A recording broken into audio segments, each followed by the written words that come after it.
वालेकुम बेटा। बेटा, chapter number 8 waves first year physics जैसा कि हमने स्टार्ट किया हुआ था। टॉपिक में हमने इंटरफेरेंस की वजह से कुछ फिनोमेना जो प्रोड्यूस होते हैं उनको हमने डिस्कस किया था अपने सबका लेक्चर के अंदर कि बीट्स भी प्रोड्यूस होती हैं, स्टेशनरी वेव्स भी प्रोड्यूस होती हैं और इंटरफेरेंस का पैटर्न भी हो रहा होता है। तो आज देखेंगे कि बीट्स कैसे प्रोड्यूस होती हैं। डिफ़ाइन हमने पहले भी किया था, दोबारा मैं डिफ़ाइन करा देता हूँ बेटा। Two waves of slightly different frequencies travelling in the same medium in same direction form beats. किसी एक मीडियम के अंदर दो थोड़ी सी मुख्तलिफ डिफरेंट फ्रीक्वेंसीज वाली वेव्स जब एक ही डायरेक्शन के अंदर मूव करती हैं तो ये बेटा बीट्स बनाती हैं। ये जैसे हमारे पास फ़र्ज़ कर लेते हैं बेटा, टू ट्यूनिंग फोर्क्स हैं। इन दो ट्यूनिंग फोर्क्स की वजह से जो वेव्स प्रोड्यूस होती हैं वो यहाँ पर मैंने ड्रा की हुई हैं। लेट्स से फ़र्ज़ कर लें ये पहले ट्यूनिंग फोर्क की वजह से प्रोड्यूस होने वाली वेव्स हैं और ये दूसरे ट्यूनिंग फोर्क की वजह से प्रोड्यूस होने वाली वेव्स हैं। अब तो अगर ऐसा हो जाए कि दोनों ट्यूनिंग फोर्क की फ्रीक्वेंसी एक जैसी हो तो हमें बीट्स सुनाई नहीं देती। किसी एक ट्यूनिंग फोर्क के एक प्रॉन्ग को बेटा आप किसी वैक्स की मदद से उसको थोड़ा सा लोड कर लें और फ्रीक्वेंसी में डिफरेंस कर लें से यहाँ फर्स्ट की है बेटा आपके पास 30 हर्ट्ज़ और सेकंड की आपके पास बनती है 28 हर्ट्ज़ के। इतना यानी कि डिफरेंस आ जाए 2 हर्ट्ज़ का। अब जब ये एक दूसरे के साथ बैक वक्त एक ही टाइम के ऊपर साउंड आउट किए जाते हैं, आप उसके प्रॉन्ग को कोई चीज़ टच करते हैं और वो बेटा वाइब्रेट करने लग जाती हैं, साउंड वेव्स प्रोड्यूस होंगी। अब देखें, जहाँ जहाँ पॉइंट्स ऐसे होंगे कि क्रस्ट से मिलता चला जाएगा वहाँ वहाँ लाउडर साउंड देती है और हमें इस तरह की वेव्स मिलती हैं। जहाँ क्रस्ट ट्रफ के सामने आ जाएगा वहाँ डिस्ट्रक्टिव इंटरफेरेंस का फिनोमेना होगा और किसी किस्म की साउंड सुनाई नहीं देती बल्कि एक बिल्कुल मध्यम सी आवाज़ वहाँ सुनाई देती है। फिर से जब क्रस्ट के सामने आना शुरू हो जाएगा और ट्रफ के सामने आना शुरू हो जाएगा तो कंस्ट्रक्टिव इंटरफेरेंस का फिनोमेना होगा और फिर से हमें एक लाउडर साउंड सुनाई देगी। तो यूं एक नोट सुनाई देता है, कभी लार्ज साउंड, फिर कभी मध्यम साउंड आ जाती है, कभी फिर लार्ज साउंड आ जाती है, फिर मध्यम हो जाती है। इसे बेटा नाम दिया जाता है बीट्स का। अगर इसे टाइम पीरियड की सूरत के अंदर देखा जाए, पहले 1/4 सेकंड के ऊपर किसी किस्म का आपको आवाज़ सुनाई नहीं देगी, लेकिन नेक्स्ट 1/4 सेकंड के ऊपर आपको लार्ज साउंड सुनाई देना शुरू हो जाएगी, क्योंकि 1/4 आपके पास टोटल बनता है बेटा 1/2 सेकंड, यानी कि हाफ ऑफ द पीरियड के बराबर का टाइम जब गुजरता है तो आपको एक लाउड साउंड सुनाई देती है। तो यूँ अल्टरनेट लार्ज साउंड, फिर फेंट साउंड, फिर लार्ज साउंड, इस तरह की बेटा जो आपको साउंड सुनाई देती है इनको नाम दिया जाता है बीट्स का। अब याद रखिएगा कि नंबर ऑफ़ बीट्स पर सेकंड जो हमें मिल रही होती हैं, जिनको n से रिप्रेजेंट किया जाता है, ये हमेशा बराबर होती है दो फोर्क्स की फ्रीक्वेंसी का डिफरेंस क्या है, f of a minus f of b। ये फार्मूला हमने आगे फर्दर इस्तेमाल करना है बेटा MCQs कैलकुलेशन में कि नंबर ऑफ़ बीट्स पर सेकंड, एक सेकंड के अंदर जो आप बीट्स सुन रहे होंगे बेटा वो किसी दो सोर्स के दरमियान में जो फ्रीक्वेंसी का डिफरेंस होता है उस फ्रीक्वेंसी डिफरेंस के बराबर की होती है। अब जो हमने यहाँ पर ट्यूनिंग फोर्क कंसीडर किए थे, इनके दरमियान में जो फ्रीक्वेंसी डिफरेंस है वो है 2 का बेटा। तो इसका मतलब इन दो ट्यूनिंग फोर्क्स के लिए नंबर ऑफ़ बीट्स पर सेकंड हमें कितनी मिल रही होंगी, 2 मिल रही होंगी। तो ये बात यहाँ से आपने नोट करके रखनी है। एक और बात भी बेटा यहाँ पर नोट कीजिएगा, नो बीट इज़ हर्ड, किसी किस्म की बीट नहीं सुनाई देती इफ़ फ्रीक्वेंसी डिफरेंस, मतलब कि f of a minus f of b ये लार्जर हो जाए 10 हर्ट्ज से। अगर दो सोर्सेस के दरमियान में फ्रीक्वेंसी का डिफरेंस 10 हर्ट्ज से बढ़ जाएगा तो किसी किस्म के हमें बीट्स नहीं सुनाई देंगी। ये एक्सपेरिमेंटल तौर पर वाज़ेह हो जाए, ठीक है। फ्रीक्वेंसी डिफरेंस 10 हर्ट्ज से कम रखेंगे तो इस तरह के दो सोर्स के लिए तब वहाँ से बीट्स प्रोड्यूस होंगी, अदरवाइज बीट्स प्रोड्यूस नहीं होती। बीट्स इस्तेमाल हम कहाँ पर करते हैं, ट्यूनिंग अ म्यूजिकल इंस्ट्रूमेंट्स। दूसरा बेटा इसका, to find the unknown frequency of a vibrating body. किसी एक वाइब्रेटिंग बॉडी की फ्रीक्वेंसी क्या है हमें नहीं पता, तो नंबर ऑफ बीट्स काउंट कर लेंगे। एक सोर्स की आपको फ्रीक्वेंसी का पता होगा और दूसरे सोर्स की फ्रीक्वेंसी क्या है, ये रिलेशन आप इस्तेमाल करके वहाँ से कैलकुलेट कर लेंगे। इसके बाद है बेटा, वैरायटी ऑफ म्यूज़िक को प्रोड्यूस करने के लिए भी बेटा बीट्स को इस्तेमाल किया जाता है। जैसे वायलिन है और भी काफ़ी सारे म्यूज़िकल इंस्ट्रूमेंट्स हैं, वहाँ से बेहतर तरीके का म्यूज़िक प्रोड्यूस कराने के लिए भी इन बीट्स को बेटा इस्तेमाल किया जाता है म्यूज़िकल लेवल के ऊपर। दूसरा हमारा टॉपिक है बेटा, रिफ्लेक्शन ऑफ वेव्स, कि साउंड वेव्स जो प्रोड्यूस हुई थी या कोई और भी हमारे पास वेव्स अगर मौजूद हों तो ये रिफ्लेक्ट बैक कैसे होती हैं। बेटा रिफ्लेक्शन ऑफ वेव्स को डिफाइन करते हैं, bouncing back of wave from the boundary of a medium. किसी एक मीडियम की बाउंड्री से वेव्स का पलट के आना, ये बेटा कहलाता है रिफ्लेक्शन ऑफ वेव्स। आपके सिलेबस में दो तरह की रिफ्लेक्शंस को डिस्कस किया गया है कि अगर तो वेव ट्रेवल कर रही हो रेयरर मीडियम के अंदर, ये बेटा रेयरर मीडियम है, एक ऐसा मीडियम जिसकी डेंसिटी दूसरे मीडियम के मुकाबले में कम हो। ये कोई स्पोर्ट है, इस स्पोर्ट के लिए इसे आप बेटा फर्ज कर लें कि ये डेंसर मीडियम है, एक ऐसा मीडियम जिसकी सबसे ज़्यादा डेंसिटी होती है। ये डेंसर मीडियम है और ये रेयरर मीडियम है। अब अगर तो ये फ़र्ज कर लिया जाए कि ट्रांसवर्स वेव्स हैं जो कि एक सिलिंकी स्प्रिंग के अंदर प्रोड्यूस किए गए हैं। सिलिंकी स्प्रिंग चूंकि रेयरर मीडियम है, इसमें से ये वेव्स ट्रैवल करती हुई किसी स्पोर्ट डेंसर मीडियम से टकराती हैं। तो टकरा कर जब ये वापस आती हैं तो ये जो पहले क्रस्ट यहाँ से एक रेयरर मीडियम के अंदर मौजूद था, ये क्रस्ट जाकर जब इस डेंसर मीडियम से टकराता है तो वापस बेटा आपके पास ये ट्रफ की सूरत में आता है। एक सिलिंकी को एक मजबूत सहारे से बांधकर आप बेटा उसके अंदर ये वेव्स प्रोड्यूस कर सकते हैं। अब यहाँ गौर कीजिए, during the travel in rarer medium and collide with the denser medium, जब वेव रेयरर मीडियम में से जाते हुए डेंसर मीडियम से टकराती है और रिफ्लेक्ट बैक होती है, तो उस वक्त होता क्या है, यहाँ पर देखें फेज़ कितना चेंज होता है। फेज़ में बेटा तब्दीली आती है 180 डिग्री की। जो क्रस्ट जा रहा था डेंसर मीडियम से टकराने के बाद अब ट्रफ में तब्दील हो गया। दूसरा, वेवलेंथ को अगर देखें चेंज होती है बेटा, चेंज इसमें कितना आता है λ/2 का। ठीक है बेटा, ये दो पॉइंट्स आपने जहन में रखने हैं। वेव रेयरर मीडियम से ट्रैवल करते हुए डेंसर मीडियम से टकराती है तो उसके फेज़ में 180 डिग्री का चेंज आता है और उसकी जो वेवलेंथ तब्दील होती है वो λ/2 तक तब्दील हो जाती है।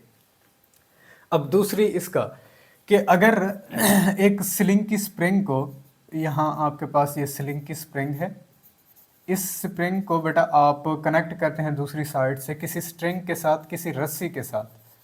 अब ये देखें, स्लिंग की आपके पास एक डेंसर मीडियम है, ये बेटा आपके पास है डेंसर मीडियम, और जो आगे स्ट्रिंग आपने यहाँ पर बेटा कनेक्ट आउट की है ये आपके पास है रेयरर मीडियम। जब ट्रांसवर्स वेव डेंसर मीडियम में से ट्रैवल करते हुए रेयरर मीडियम की इस बाउंड्री से टकराती हैं, रेयरर मीडियम की बाउंड्री से टकराते हुए हियर इज ये क्रस्ट जा रहा था, जब रेयरर मीडियम की बाउंड्री से टकरा के वापस आता है, अब भी ये यहाँ पर क्रस्ट की सूरत के अंदर ही मौजूद है। क्लियर बेटा? तो डेंसर मीडियम से ट्रैवल करते हुए ट्रांसवर्स वेव्स जब रेयरर मीडियम से टकराती हैं तो उस वक्त no phase change, there is no phase change, किसी किस्म का फेज में तब्दीली नहीं आती। मतलब क्रस्ट जब जा रहा था तो टकराने के बाद दोबारा या रिफ्लेक्शन के बाद भी दोबारा क्रस्ट की सूरत के अंदर ही वापस आया है। और there is no change in wavelength, change in wavelength, wavelength के अंदर भी बेटा किसी किस्म का चेंज नहीं आएगा। ये दो प्रॉपर्टीज आपसे 12 MCQs के तौर पर पूछी जाती हैं। इसके बाद है बेटा स्टेशनरी वेव्स। स्टेशनरी वेव्स को हमने डिफाइन किया था कि जब दो वेव्स जिनकी फ्रीक्वेंसी एक जैसी हो, एक ही मीडियम के अंदर अपोजिट डायरेक्शन के अंदर ट्रैवल करें तो कुछ पॉइंट्स के ऊपर ये एक दूसरे के एम्पलीट्यूड को बढ़ाती हैं और कुछ पॉइंट्स के ऊपर एक दूसरे के एम्पलीट्यूड को कैंसल आउट कर देती हैं। ये हमारे पास थी स्टेशनरी वेव्स। आज हमने इसको डिफाइन नहीं करना, कुछ इसकी प्रॉपर्टीज़ हैं जो हम डिस्कस करेंगे। बेटा फ़र्ज़ कर लेते हैं हमारे पास दो वेव्स हैं जो कि एक ही मीडियम के अंदर ट्रैवल कर रही हैं लेकिन अपोजिट डायरेक्शन के अंदर। मैंने उनका यहाँ पर स्केच ड्रा किया हुआ है जो आपके सिलेबस के अंदर दिया गया है। ये रिज आपके पास एक वेव है जो कि इस डायरेक्शन के अंदर ट्रैवल कर रही है और दूसरी वेव ये है, और दोनों की यहाँ पर फ्रीक्वेंसी सेम है। अब इन वेव्स के लिए देखें, जब टाइम पीरियड हमारे पास जीरो होता है तो उस वक्त यहाँ ऑब्जर्व करें बेटा, क्रस्ट के सामने क्रस्ट आ रहा है और ट्रफ के सामने ट्रफ आ रहा है। ठीक है बेटा, तो स्टेशनरी वेव्स के वो हिस्से जहां पर टाइम पीरियड जीरो होता है, फिर टाइम पीरियड हमारे पास t/2 होता है। यहाँ देखिए ट्रफ के सामने ट्रफ ही आ रहा है और क्रस्ट के सामने क्रस्ट ही आ रहा है और ट्रफ के सामने ट्रफ ही बेटा आ रहा है। टाइम पीरियड जब हमारे पास टोटल हो जाता है t, उस वक्त भी क्रस्ट के सामने क्रस्ट, ट्रफ के सामने ट्रफ बेटा आता है और यहाँ क्रस्ट के सामने क्रस्ट आता है। अब हमने पढ़ा था इंटरफेरेंस के अंदर कि जहाँ क्रस्ट क्रस्ट से मैच कर जाए और ट्रफ ट्रफ से मैच कर जाए तो ये कंस्ट्रक्टिव इंटरफेरेंस का फिनोमिना हो रहा होता है और वहाँ पर दो वेव्स एक दूसरे के एम्पलीट्यूड को, एक दूसरे के इफेक्ट को बढ़ा देती हैं। तो ये हमारे पास वो ऐसे पॉइंट्स हैं, यानी कि जब टाइम स्टार्ट होता है इब्तदा के अंदर, जब टोटल टाइम का हाफ गुजर जाता है और जब पूरा पीरियड कंप्लीट हो जाता है, तो उस वक्त हमारे पास स्टेशनरी वेव्स क्या करती हैं बेटा, एक दूसरे के साथ कंस्ट्रक्टिव इंटरफेरेंस करती हैं। और ड्यू टू कंस्ट्रक्टिव इंटरफेरेंस यहाँ पर वेव्स के जो पार्टिकल होंगे या points of the stationery waves वो मैक्सिमम एम्पलीट्यूड के साथ वाइब्रेट कर रहे होते हैं, मैक्सिमम एम्पलीट्यूड। इसीलिए मैंने ये बेटा एरो हेड यहाँ पर ड्रा किए हुए हैं। जबकि ये देखें t/2 के ऊपर भी मैक्सिमम एम्पलीट्यूड है और t जब मुकम्मल आता है तब भी हमारे पास मैक्सिमम एम्पलीट्यूड ऑफ वाइब्रेशन मिलता है, यानी कि t = 0। ठीक है बेटा, t = t/2, t = t। यहाँ हमें मिलेंगे बेटा एंटी नोड। क्या मिलेंगे हमें बेटा? एंटी नोड मिलेंगे स्टेशनरी वेव्स के। ये एंटी नोड हैं क्या, ये ऊपर हम बेटा इसको डिस्कस कर लेते हैं, फिलहाल ये प्रॉपर्टीज देख लेते हैं। इसके बाद स्टेशनरी वेव्स के वो हिस्से जहां बेटा गौर करें, क्रस्ट ट्रफ से मैच करता है, ट्रफ क्रस्ट से मैच करता है, क्रस्ट फिर से ट्रफ से मैच करता है, यानी कि t जब होता है t/4 टोटल टाइम पीरियड का फोर्थ पार्ट। दूसरा, यहाँ ट्रफ क्रस्ट से मैच कर गया, क्रस्ट ट्रफ से मैच कर गया, ट्रफ क्रस्ट से और क्रस्ट ट्रफ से। जब t बराबर होता है 3t/4 के टोटल टाइम पीरियड का 3/4 पार्ट, वहाँ स्टेशनरी वेव्स के क्रस्ट से ट्रफ, ट्रफ से क्रस्ट मिल रहा होता है। तो जब टोटल टाइम का 3/4 पार्ट आता है और टोटल टाइम पीरियड का 1/4 पार्ट आता है, उस वक्त यहाँ होती है बेटा डिस्ट्रक्टिव इंटरफेरेंस। डिस्ट्रक्टिव इंटरफेरेंस यानी कि दो वेव्स एक दूसरे के इफेक्ट को कैंसल आउट कर देती हैं, बदले में हमें जीरो एम्पलीट्यूड ऑफ वाइब्रेशन। यहाँ पर देखें मैंने किसी किस्म का बेटा एरो हेड ड्रा नहीं किया, इधर देखें बेटा मैंने किसी किस्म का एरो हेड ड्रा नहीं किया। जितने भी पॉइंट्स होते हैं या मीडियम के पार्टिकल होते हैं वो जीरो एम्पलीट्यूड के साथ वाइब्रेट कर रहे होते हैं। जीरो एम्पलीट्यूड होता है उनका, यानी कि एक दूसरे के एम्पलीट्यूड को कैंसल कर देते हैं, एक दूसरे के इफेक्ट को कैंसल कर देते हैं ड्यू टू डिस्ट्रक्टिव इंटरफेरेंस। अब इन पॉइंट्स को बेटा नाम दिया जाता है यहाँ पर नोड्स का। इनको बेटा नाम क्या देंगे? नोड्स। स्टेशनरी वेव्स के वो पॉइंट्स जिनके ऊपर तमाम तर पॉइंट्स या मीडियम के पार्टिकल्स मैक्सिमम एम्पलीट्यूड के साथ वाइब्रेट कर रहे होते हैं, उनको बेटा नाम क्या देते हैं हम? एंटी नोड का। जबकि स्टेशनरी वेव्स के वो हिस्से जहां पर तमाम तर पॉइंट्स जीरो एम्पलीट्यूड के साथ वाइब्रेट कर रहे थे, उनको बेटा नाम दिया जाता है नोड्स का। क्लियर बेटा? तो ये प्रॉपर्टी। और कब हमें एंटी नोड मिलेगा? जब कंस्ट्रक्टिव इंटरफेरेंस फिनोमिना हो रहा होता है। और कंस्ट्रक्टिव इंटरफेरेंस फिनोमिना कब हो रहा होता है? जब स्टार्ट में टी हमारे पास जीरो होता है, जब टोटल टाइम पीरियड का हाफ गुजरता है और आफ्टर अ कंप्लीट पीरियड, उस वक्त ये हमें एंटी नोड मिलते हैं। जबकि नोड हमें कहाँ मिलेगा? और नोड जहां पर स्टेशनरी वेव्स के पॉइंट्स जीरो एम्पलीट्यूड पर होते हैं, वो हमें बेटा मिलता है जब टोटल टाइम पीरियड का फोर्थ पार्ट आता है उन पॉइंट्स के ऊपर, और टोटल टाइम पीरियड का 3/4 पार्ट आता है। उन पॉइंट्स के ऊपर बेटा हमें नोड मिलते हुए दिखाई देते हैं। अब स्टेशनरी वेव्स बनती कैसे हैं, इसकी डायग्राम बेटा पहले भी हमने डिस्कस की थी। ये इस तरह के हमारे पास डायग्राम बनती है। ये हमारे पास बेटा स्टेशनरी वेव की कंस्ट्रक्शन बनती है। ठीक है बेटा, इन पॉइंट्स को बेटा नाम दिया जाता है नोड्स का। हियर इज आपके पास ये भी नोड है और ये पॉइंट ये भी आपके पास बेटा नोड बनता है। ये पॉइंट भी आपके पास बेटा नोड कहलाते हैं। अब ये पॉइंट वो पॉइंट हैं जहाँ पर स्टेशनरी वेव्स के जो पॉइंट हैं या पार्टिकल ऑफ द मीडियम वो लार्ज एम्पलीट्यूड के साथ हरकत कर रहे होते हैं। यहाँ भी और इधर भी अगर देखें तो लार्ज एम्पलीट्यूड के साथ वाइब्रेट कर रहे होते हैं। इनको बेटा नाम दिया जाता है एंटी नोड का। क्लियर बेटा? तो कुछ इनकी प्रॉपर्टीज मजीद फर्दर डिस्कस कर लेते हैं। नोड्स और एंटी नोड की तारीफ बेटा कैसे की जाती है? Points which shows permanently zero displacement are called as nodes. वो पॉइंट जो कि परमानेंटली तौर पर जीरो डिस्प्लेसमेंट शो करते हैं, वो पॉइंट्स जो कि परमानेंटली तौर पर जीरो डिस्प्लेसमेंट शो करते हैं। यहाँ किसी किस्म का हमें डिस्प्लेसमेंट नहीं दिखाई दिया। क्यों? क्योंकि क्रस्ट टफ के सामने आ जाता है, डिस्ट्रक्टिव इंटरफेरेंस हो जाती है। तो ये कहलाते हैं बेटा नोड्स। जबकि points between successive nodes are in phase. दो नोड्स के दरमियान में जितने भी ये पॉइंट्स स्टेशनरी वेव्स के ऊपर लाई करते हैं, ये बेटा इन फेज होते हैं एक दूसरे के। इस पॉइंट को देखें तो ये पॉइंट इस पॉइंट के, इस पॉइंट को देखें तो इस पॉइंट के, तो तमाम तर पॉइंट्स एक दूसरे के साथ बेटा इन फेज होते हैं, यानी इनकी एक जैसी हालत होती है, इन फेज बन जाते हैं। तीसरी इसकी प्रॉपर्टी है बेटा each point at the wave travel with different amplitude. Her point को देखें तो स्टेशनरी वेव्स के ऊपर मुख्तलिफ एम्पलीट्यूड के साथ ट्रैवल कर रहा होता है। इसे देखें, इसके मुकाबले में ये डिफरेंट एम्पलीट्यूड के साथ वाइब्रेट करेगा।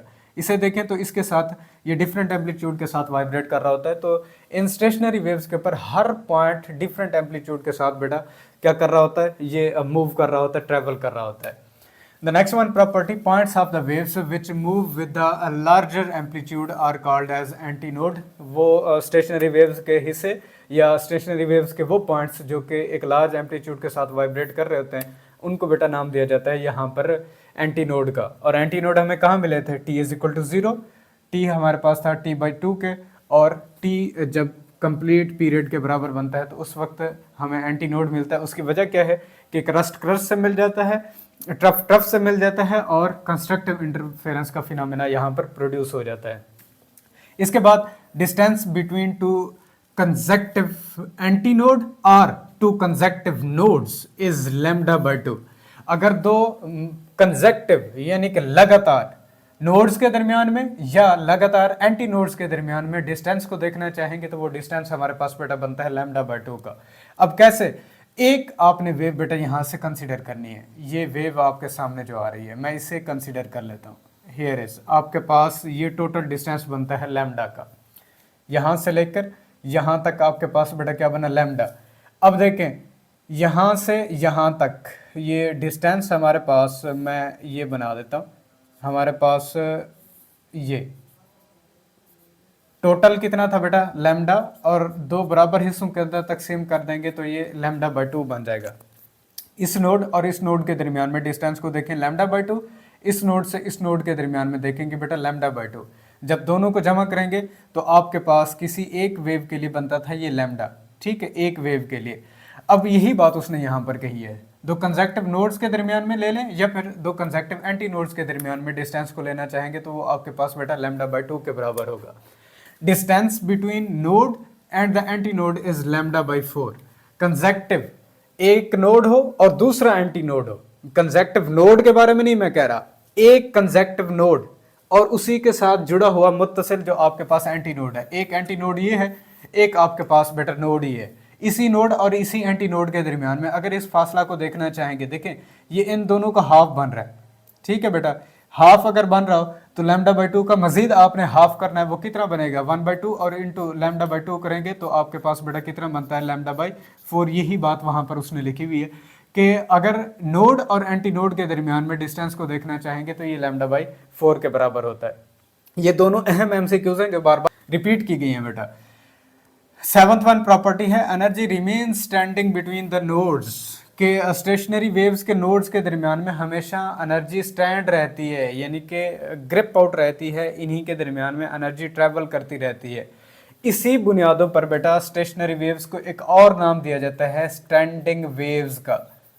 स्टैंडिंग वेव्स, ये इनका नाम इनको इन्हीं प्रॉपर्टीज की बुनियादों पर दिया जाता है। क्यों? क्योंकि इसके नोड्स के दरमियान में एनर्जी स्टैंड करती है, यानी कि एनर्जी किसी और तरफ फ्लो नहीं करके जाती, नेक्स्ट पॉइंट की तरफ फ्लो करके नहीं जाएगी। दो नोड्स के दरमियान में जो एनर्जी मौजूद रहेगी वही एनर्जी दो नोड्स के दरमियान इन पॉइंट्स के ऊपर ट्रैवल करती रहती है, मजीद आगे किसी पॉइंट्स की तरफ नहीं जाती। इसी बुनियादों पर बेटा इनको नाम दिया जाता है स्टैंडिंग वेव्स का। नेक्स्ट वन प्रॉपर्टी है at anti nodes all the energy is potential. ठीक है बेटा, यहां पर देखें मीडियम के जितने भी पार्टिकल्स हैं या स्टेशनरी वेव्स के सारे पॉइंट्स यहां पर बेटा एक स्पेसिफिक हाइट की या स्पेसिफिक पोजीशन के ऊपर चले जाते हैं, और ड्यू टू पोजीशन और स्पेसिफिक हाइट आप जो एनर्जी की फॉर्मेट लेते हैं वो एनर्जी का फॉर्मेट बेटा कहलाता है पोटेंशियल एनर्जी। ठीक है, तो एंटी नोड्स के ऊपर किसी एक स्टेशनरी या स्टैंडिंग वेव के ऊपर उनके एंटी नोड्स में हमेशा जो एनर्जी पाई जाती है वो पोटेंशियल की सूरत में रहेगी, जबकि at the equilibrium position all the energy is kinetic. इस लेवल के ऊपर जब पहुंचेंगे बेटा, नोड के ऊपर पहुंचेंगे, तो नोड के ऊपर पहुंचते हुए इस इक्विलिब्रियम पोजीशन में से गुजरते हुए तमाम तर पार्टिकल्स की या तमाम पॉइंट्स की जो कि एक स्टैंडिंग वेव पर मौजूद होंगे उनकी एनर्जी बेटा कहलाती है काइनेटिक। क्लियर बेटा, काइनेटिक एनर्जी इनकी कहलाती है। अब एक आखिरी प्रॉपर्टी बेटा energy remain standing between potential and kinetic. अगर किसी स्टेशनरी वेव के लिए देखना चाहेंगे तो स्टेशनरी वेव या स्टैंडिंग वेव में हमेशा एनर्जी या तो पोटेंशियल की तरफ चली जा रही होती है या पोटेंशियल से फिर काइनेटिक में तब्दील हो रही होती है। तो काइनेटिक और पोटेंशियल एनर्जीज के दरमियान में ही स्टैंड करती है। तो ये कुछ प्रॉपर्टीज़ बेटा हमने डिस्कस करनी थी स्टैंडिंग वेव से, स्टेशनरी वेव से, जो आपके सिलेबस के अंदर दी गई थी। होप सो आपको ये लेक्चर पसंद आया होगा। स्टेशनरी वेव्स की प्रॉपर्टीज़ और इनको ड्रा करने का ये जो तरीक़ाकार मैंने आपको सिखाया, ये बेटा लॉन्ग क्वेश्चन आपका बनता है। इंशाल्लाह अपने नेक्स्ट लेक्चर के साथ हाज़िर होंगे। इजाज़त दीजिए, अल्लाह हाफ़िज़।